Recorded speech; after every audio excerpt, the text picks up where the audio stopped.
నమస్కారం. నిన్న మధ్యాహ్నం 1:40 జరిగిన విషాద సంఘటన ఇంకా దేశ ప్రజలందరి మధ్యలో అలాగే ఉంది. ఎన్నడూ ఊహించలేవు.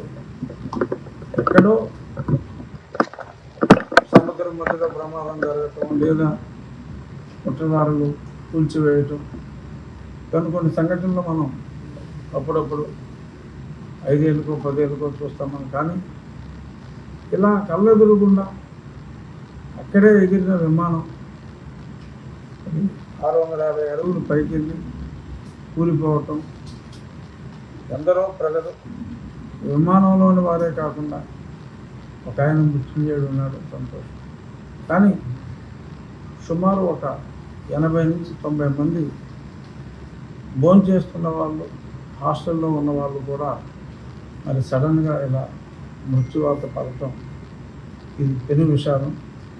ఆ విషాదంలో తనువు చాలించిన వాళ్ళందరికీ నా ప్రగాఢ, వారి కుటుంబ సభ్యులందరికీ నా ప్రగాఢ సంతాపాన్ని తెలియజేస్తున్నాం.